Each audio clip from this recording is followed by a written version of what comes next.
दोस्तों, आज जो कॉमिक्स हम पढ़ेंगे उसका नाम है खून का तूफान।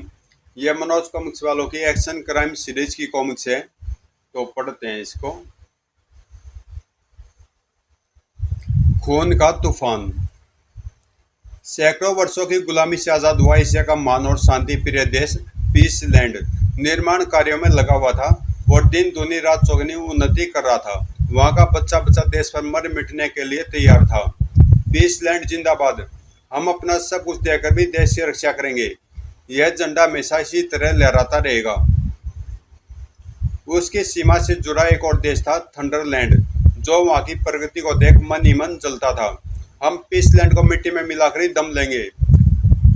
थंडरलैंड में उसके विरुद्ध हमेशा कोई न कोई षड्यंत्र चलता रहता था। हेलो, पीसलैंड में भेजी जाने वाली नशीली दवाओं की क्या रिपोर्ट है?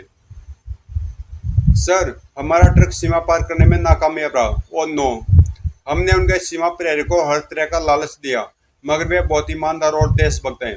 बस्टर्ड, हमने तुम्हें ईमानदार और देशभक्त लोगों को ढूंढने का काम नहीं सौंपा था। हम चाहते हैं कि पीसलैंड का बच्चा बच्चा नशे का गुलाम बनकर इतना कमजोर हो जाए कि हथियार उठाने के काबिल न रहे। हम ऐसा ही करेंगे सर। हा हा हा। हम पीसलैंड को तबाह करके रहेंगे।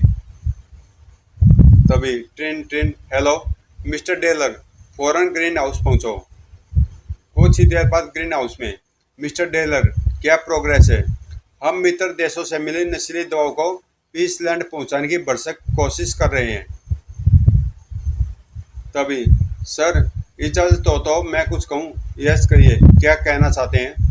मिस्टर डेलर की स्कीम के अलावा हमें कुछ और भी करना चाहिए। मतलब? हमें कुछ ऐसा करना होगा कि जिससे वहाँ के लोग एक दूसरे के खून के पैसे हो जाए और सड़कों पर खून ही खून दिखाई पड़े। इस बारे में क्या तरकीब सोची है तुमने?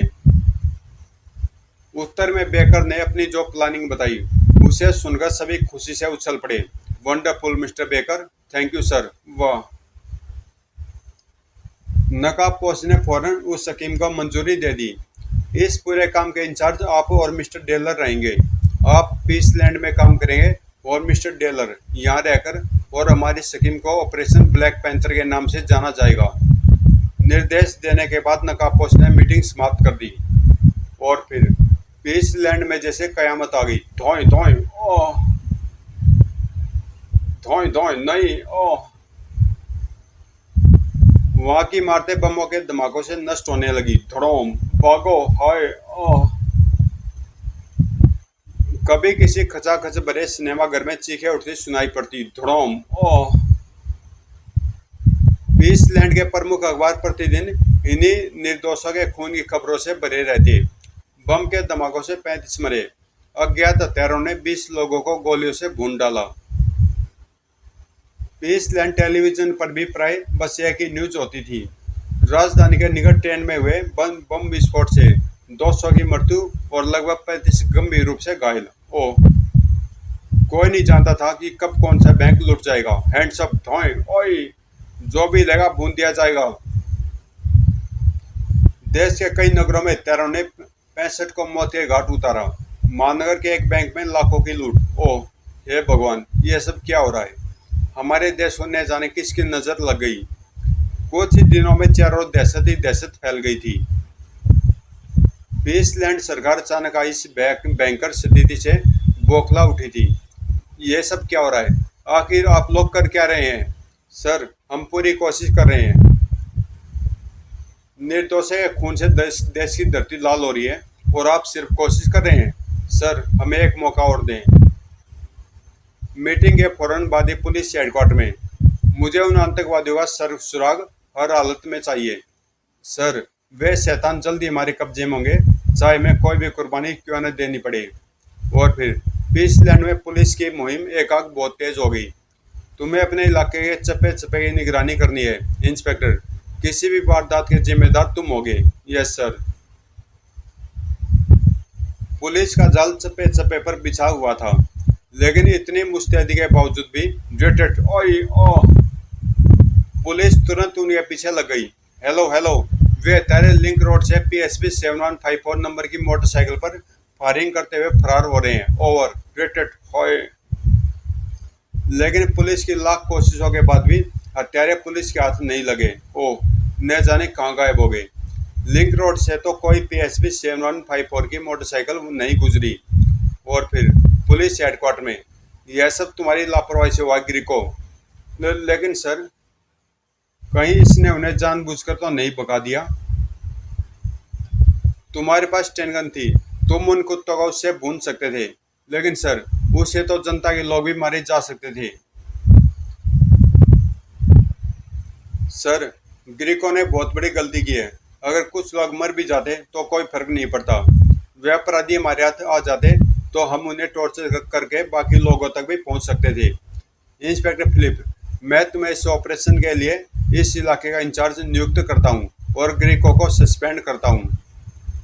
फिर इंस्पेक्टर ग्रीको, अपनी बेल्ट उतारकर मेरे हवाले करो। सर, मैं बेकसूर हूँ। ग्रीको ने पुलिस कमिश्नर से बहुत विनती की, लेकिन वह टस से मस नहीं हुआ। आखिरकार उसे बेल्ट उतारकर उस कक्ष से बाहर निकलना पड़ा। बड़ा ईमानदार और कर्तव्यपरायण बनता था। क्या पता हत्यारों से मिलकर लंबी रकम खा गया हो। और फिर उसका प्रतिद्वंदी इंस्पेक्टर फिलिप उसके सामने आ गया। सॉरी ग्रीको, यदि तुम कायरता न दिखाते तो का जवाब मैं तुझे जल्दी दूंगा कुत्ते।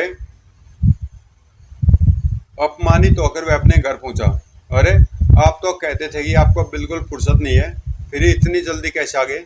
आह, पापा आ गए, अब वे हमें घुमाने ले जाएंगे। ग्रीको के दिल में घुमड़ता घुमड़ता गुस्सा जैसे फट पड़ा। मैं सस्पेंड कर दिया गया हूँ लूसी, क्योंकि मैं डरपोक हूँ, लापरवाह हूँ। ओह पापा, मुझे अपने फर्ज को ईमानदारी से निभाने का यही इनाम मिला है। लेकिन उसकी मुसीबत का यही अंत नहीं हुआ था।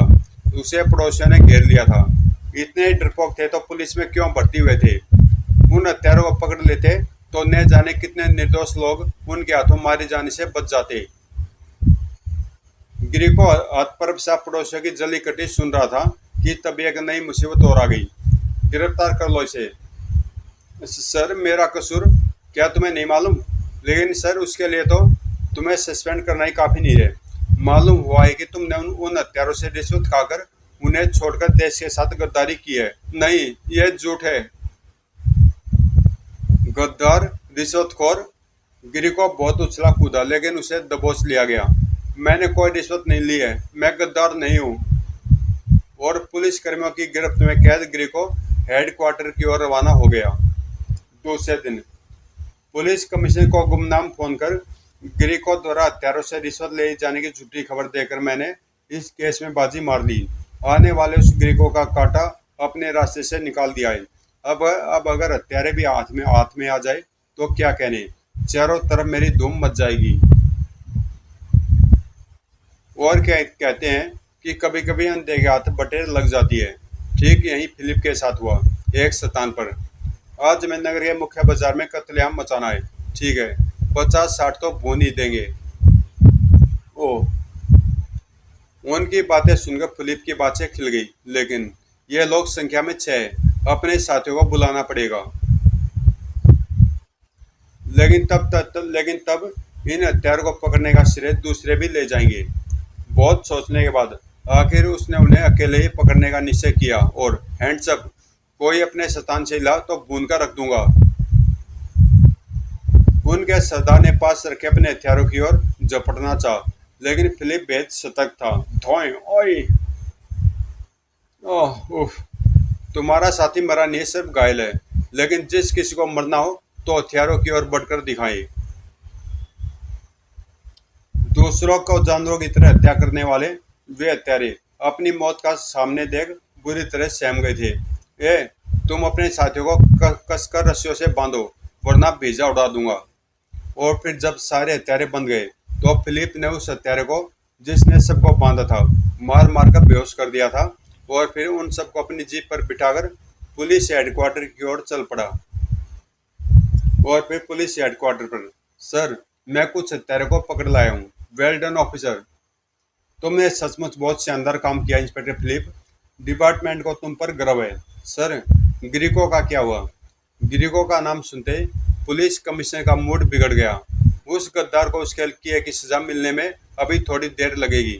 फिलहाल तो उसे जेल भेजा जा रहा है। ओह। और जब सशस्त्र गार्डों के पहरे में जीप द्वारा ग्रीको को जेल ले जाया जा रहा था। जेल जा रहे हो तुम? हाँ, मैं इंस्पेक्टर फिलिप नाम है मेरा। जिन हत्यारों से तुम डर गए थे उनमें से मैंने 6 पकड़े हैं, वो भी अकेले। इससे पहले कि फिलिप उसकी ओर खिल्ली उड़ा था, जीप वहां से रवाना हो गई। मुझे जेल नहीं जाना है, मैं जेल नहीं जाऊंगा।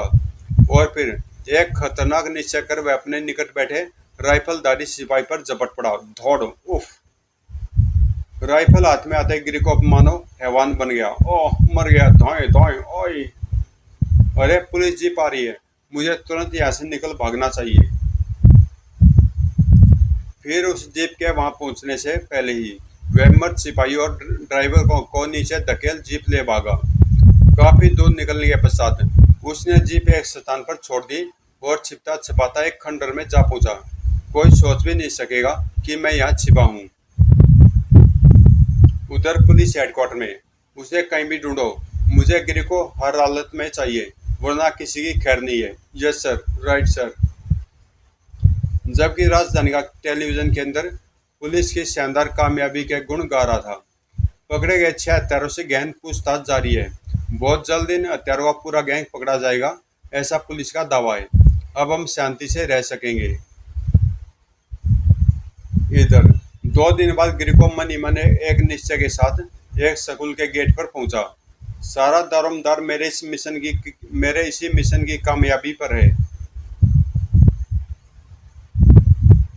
इधर उन 6 हत्यारों के साथियों में भी मंत्रणाएं चल रही थी।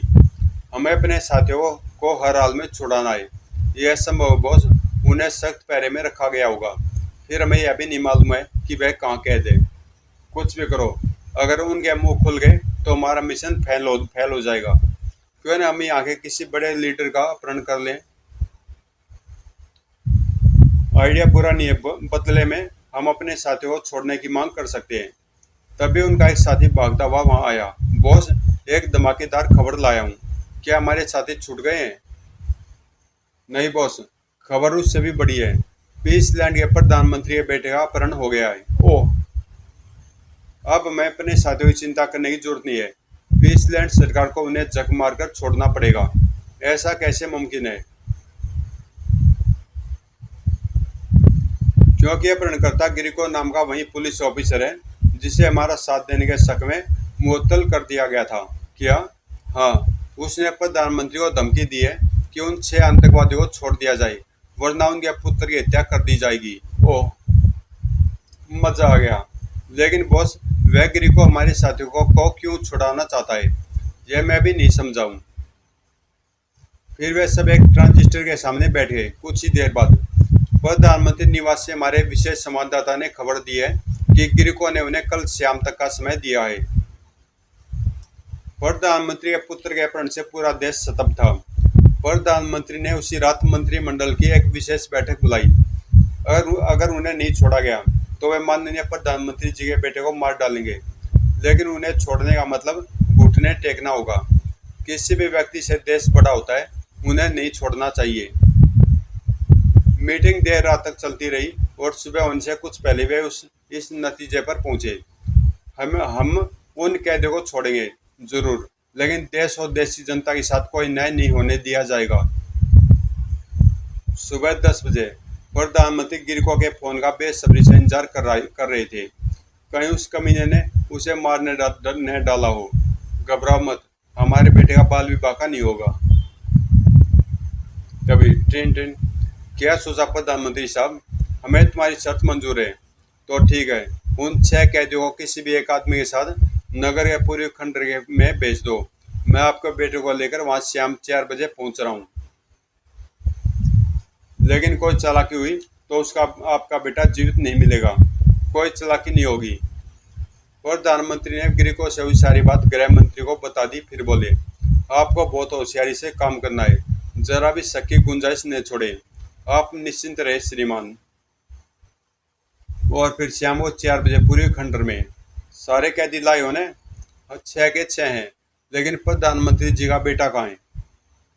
मैं बेवकूफ नहीं हूँ। मुझे मालूम है कि यह खंडर पुलिस से गिरा हुआ है।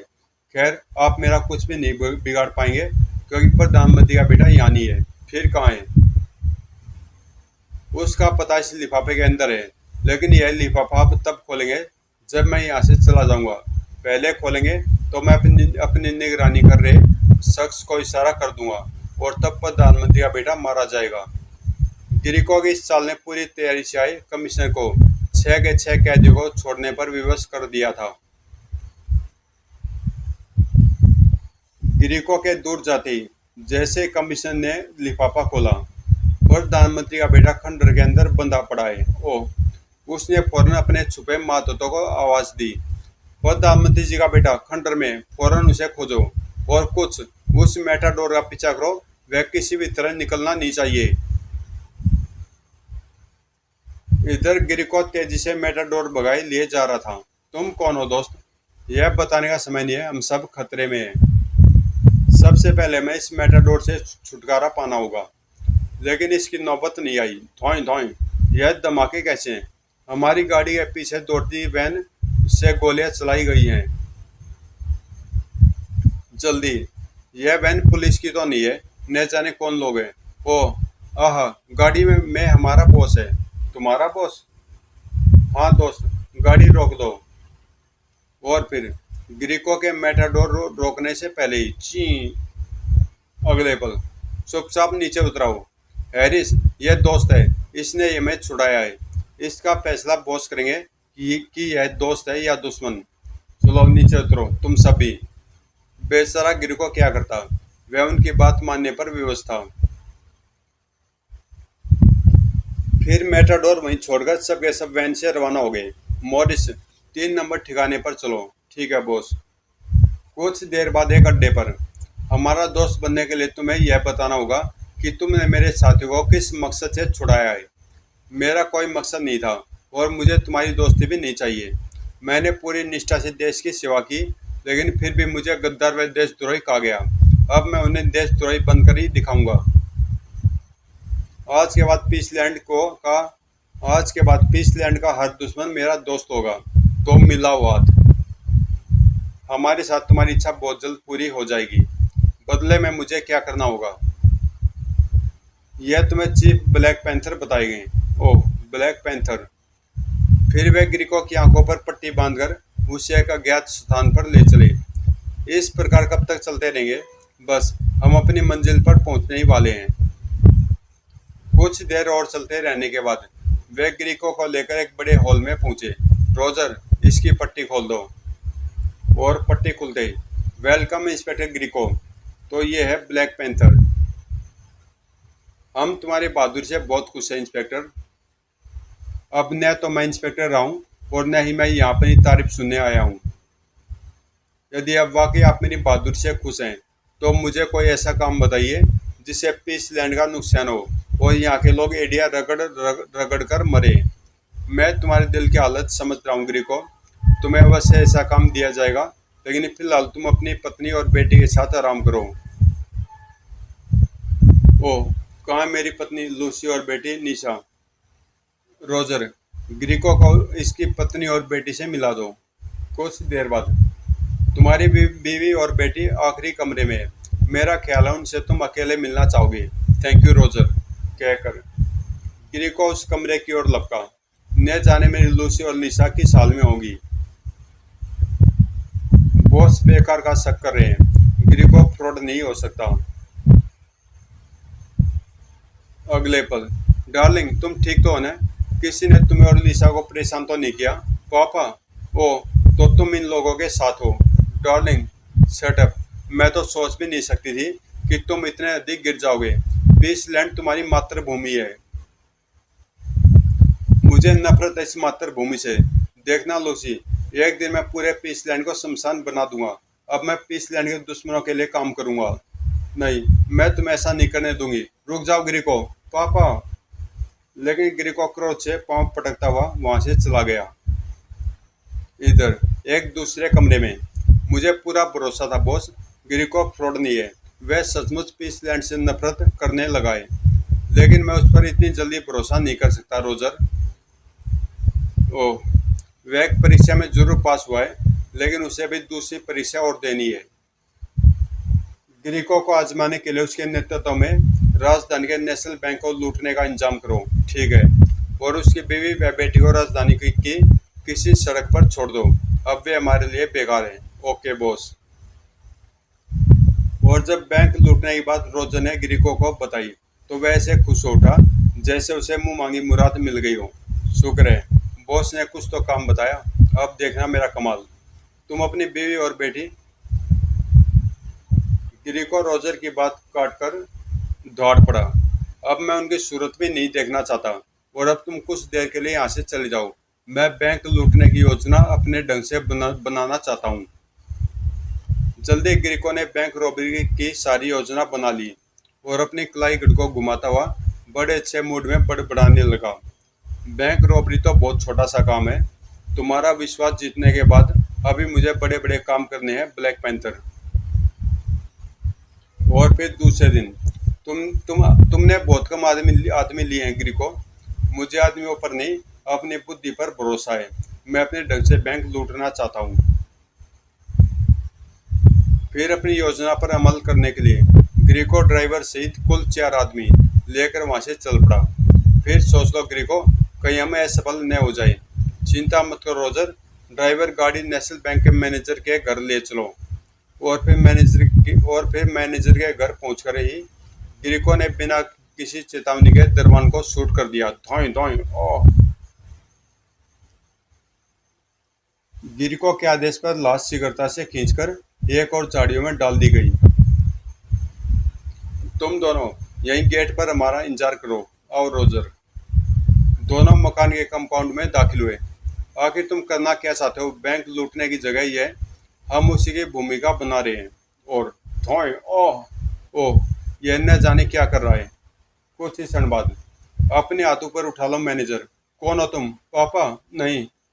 अपने बीवी व बच्चे से कह दो कि वे चिल्लाए नहीं, वरना तुम्हारे दरबान और नौकर की तरह वे भी स्वर्ग सिधार जाएंगे। क्या तुमने उन्हें मार दिया? अगर तुमने मेरा कहना नहीं माना तो तुम्हारे इस मासूम बेटे को भी मार दूंगा। नहीं नहीं, मेरे बेटे को मत मारो। मुझे क्या करना होगा? और जब ग्रीको ने उसे बताया कि उसे क्या करना है। नहीं, यह मैं नहीं कर सकता। बैंक का धन पीसलैंड की संपत्ति है, जनता की अमानत है। ठीक है, तब मैं तुम्हारे बेटे को मार देता हूँ। उसका यह रौद्र रूप देखकर मैनेजर की सारी देशभक्ति निकल गई। फिर ठहरो, मैं वही करूँगा जो आप कहेंगे। Good Roger.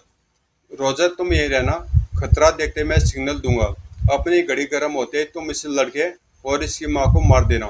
मैं मैनेजर के साथ बैंक जा रहा हूँ। ठीक है।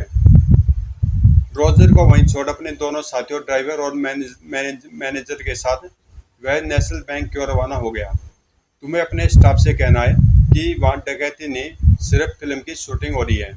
जिसे गोली लगेगी वह गिरेगा और कराएगा, लेकिन उठेगा नहीं। समझ गए या समझाऊं? नहीं, मैं सब कुछ समझ गया। बैंक पहुंचकर मैनेजर ने अपने स्टाफ को यही बताया और जैसा ग्रीको ने समझाया था।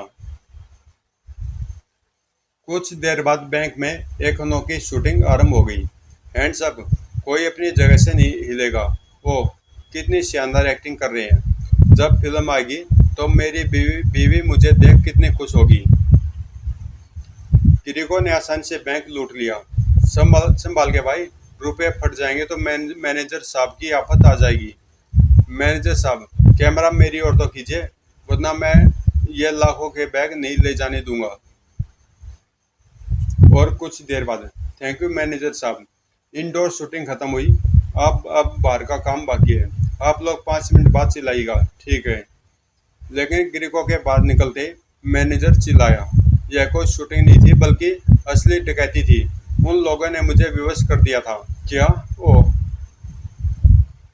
मैनेजर की बात सुनते ही वहां हड़कंप सा मच गया था। पुलिस को फोन करो, खतरे का सायरन बजाओ। फिर ग्रीको और उसके साथियों की फौरन तलाश शुरू हो गई। राजधानी में जिधर भी यह समाचार पहुंचा, लोग स्तब्ध रह गए। बड़े दुस्साहसी थे डकैत, बिल्कुल फिल्मी स्टाइल में डाका डाला है। लेकिन पुलिस की गहमा गहमी से बहुत पहले ग्रीको अपने ठिकाने पर सही सलामत पहुंच चुका था। वेल डन गिरिको, वेल डन। तुमने सफलता से बैंक लूटकर आज सचमुच बहुत शानदार कारनामा किया है। इसका मतलब मेरा शक सही था। इसने मेरी निगरानी करवाई थी। मैं तुमसे बहुत खुश हूँ, लेकिन मैं कतई खुश नहीं हूँ। आपको मुझ पर भरोसा नहीं था। आपने मुझे आजमाने के लिए यह बैंक डकैती डलवाई है। अपनी ऑर्गेनाइजेशन में किसी को भी खास जगह देने के लिए उसे हर तरह से आजमाना बहुत जरूरी होता है। मुझे खुशी है कि तुम हमारी कसौटी पर खरे उतरे हो। मैं समझा नहीं। गिरिको, तुम्हारी बुद्धिमत्ता, साहस और जाबाजी को ध्यान में रखते हुए तुम्हें इस ऑर्गेनाइजेशन का सेकंड बॉस बनाया जा रहा है। ओ, आज से यहाँ मेरे बाद तुम्हारा हुक्म चलेगा। लेकिन बॉस, मैं तुम्हारा चुनाव अकेले मैंने नहीं किया है।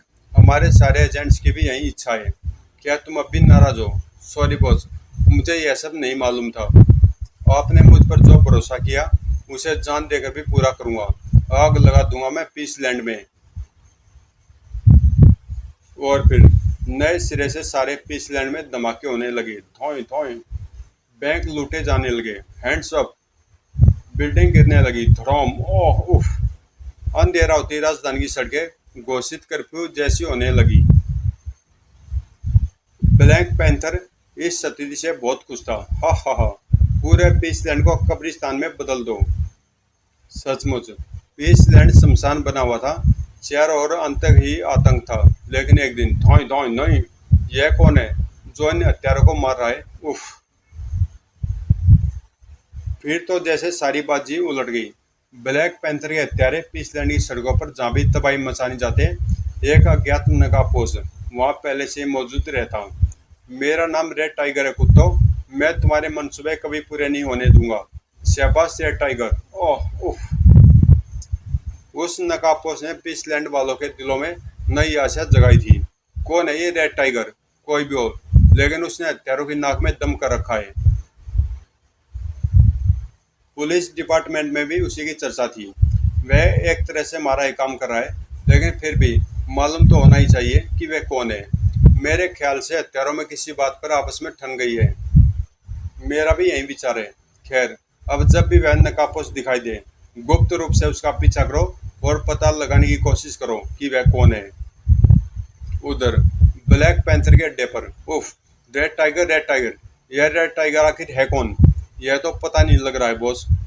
हम जावी वारदात करने पहुंचते हैं, वह पहले ही यमदूत की तरह वहां पहुंच जाता है। हाँ, जैसे उसे हमारी स्कीम के बारे में पहले से ही पता रहता हो। बॉस, इससे यह नतीजा निकलता है कि कोई हमारे यहाँ गद्दारी कर रहा है। तुम कहना क्या चाहते हो? हमारा कोई आदमी उसे यहाँ की सारी सूचना देता है, और जब तक उसका पता नहीं लगता हमें अपनी गतिविधियां रोकनी होगी। यह संभव है। हम अपना काम नहीं रोकेंगे तो क्या हम इसी प्रकार बेमौत मरते रहेंगे? जब से वह यमदूत पैदा हुआ है, हमने पीसलैंड के जितने आदमी मारे हैं उससे अधिक हमारे आदमी मरे हैं। गिरिको ठीक कहता बॉस, लेकिन यह कैसे मालूम होगा कि गद्दार कौन है? कोई भी हो सकता है। आप हो सकते हैं, मैं हो सकता हूँ, रोजर हो सकता है। व्हाट? गिरिको की बातों ने सभी को एक दूसरे पर शक करने पर मजबूर कर दिया था। सबसे ज्यादा चिंतित रोजर था। बस एक बार मुझे उस हरामजादे के बारे में मालूम हो जाए।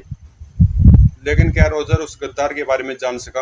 अगर जान सका तो उसने उसके साथ क्या व्यवहार किया? जानने के लिए पड़े आगामी शेड में प्रकाशित थंडरलैंड की तबाही। तो दोस्तों, कॉमिक्स आपको कल 6:30 बजे सुबह मिल जाएगी। प्ले लिस्ट में मनोज स्टोरी का फोल्डर है, उसके अंदर। और मिलते हैं इसके सेकंड पार्ट में।